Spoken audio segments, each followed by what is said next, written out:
जब से जगदीश और जमुना जी बाहर से आए थे तब से चुपचाप बैठे हुए थे।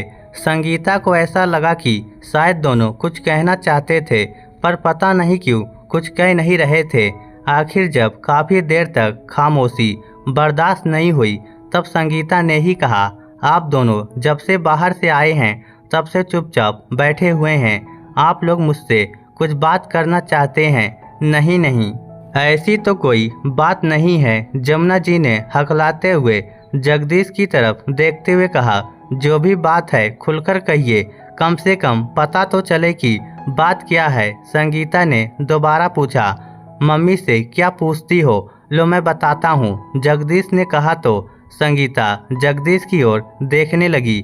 याद है कल पड़ोस वाले शर्मा जी आए थे, पता है वह कह रहे थे कि आजकल क्या बात है, तुम लोग ही मिलकर काम कर रहे हो, बहू कुछ काम नहीं करती क्या? तो आपने बताया नहीं कि मेरी तबीयत आजकल खराब रहती है, आए दिन समस्या रहती है मुझे। कहा तो था पर उन्होंने कहा कि कहीं बहू ढोंग तो नहीं करती, तुम हमारे प्यार और अपनेपन का गलत फायदा तो नहीं उठाती। अरे वह तो बाहर के लोग हैं, उन्हें क्या पता कि मेरे साथ क्या हो रहा है। लेकिन आप तो घर के लोग हैं, आपको जवाब देना चाहिए था। अरे क्या जवाब दे, हम तो जवाब दे देकर थक चुके हैं। इससे अच्छा तो है कि तुम थोड़ी हिम्मत करके घर का काम कर लिया करो। तबीयत ही तो खराब है, वह तो हर किसी की होती है, तो क्या घर का काम नहीं होता? अभी थोड़ी देर पहले लिफ्ट में सुधा मिली थी, वो भी कह रही थी कि तुम्हारे शरीर को देखकर लगता तो नहीं है कि तुम्हें कोई बीमारी है। इसका क्या मतलब निकाले हम? अब की बार जमुना जी ने कहा। जगदीश और जमुना जी की बातें सुनकर संगीता ने अपना सिर पकड़ लिया। मतलब लोग कुछ भी कहेंगे तो ये लोग उनका समर्थन करने को तैयार हो जाएंगे। आखिर मैं इनके घर के सदस्य हूँ या वो लोग? मतलब लोग कुछ भी कहेंगे तो आप मुझ पर शक करते रहोगे। वैसे भी सुबह शाम खाना मैं ही तो बनाती हूँ, कोई एहसान नहीं करती खाना बनाकर। सुबह घर की सफाई हम दोनों करते हैं, भला ये काम हमारा है क्या? हमारा कुछ नहीं जा रहा।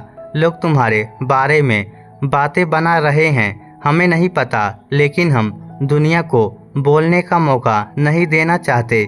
इसलिए तुम्हारा घर है, चुपचाप अपना घर संभालो। जगदीश दो टूक जवाब देकर टीवी चालू कर बैठ गया, जबकि जमुना जी अपने कमरे में जाकर लेट गई। संगीता दोनों के रवैयों को देखकर हैरान थी। संगीता के पीरियड के दौरान ब्लीडिंग ज़्यादा होती थी और आए दिन काफ़ी दर्द रहता था। कई बार तो दर्द के मारे उसकी आंखों से आंसू निकल पड़ते थे। डॉक्टर को चेक कराया तो पता चला उसके इंटरम्यूरल सिस्ट बन चुके थे, इसलिए सिस्ट को गलाने के लिए मेडिकल कोर्स चल रहा था जो 3 महीने का था, पर फिर भी दर्द कई बार बहुत ज़्यादा होता था। अब यह तो शरीर के अंदर होने वाली बीमारी है, भला शरीर के बाहर कैसे नज़र आएगी? यह बात दोनों माँ बेटे समझने को तैयार नहीं थे।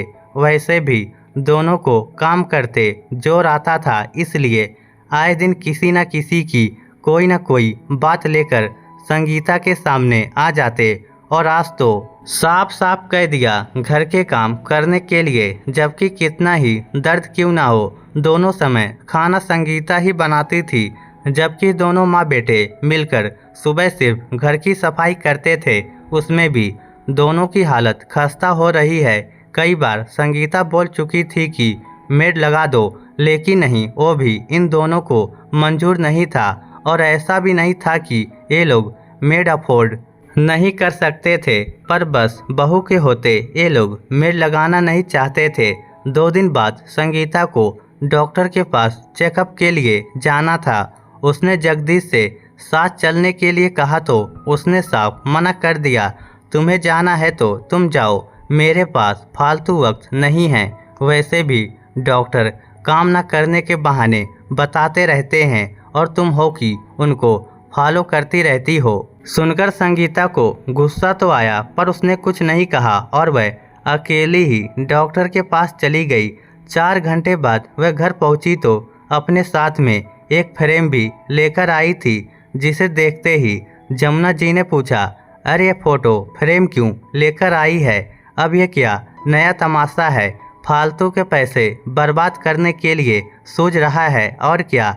आखिर इसे कौन सा कमाना पड़ता है?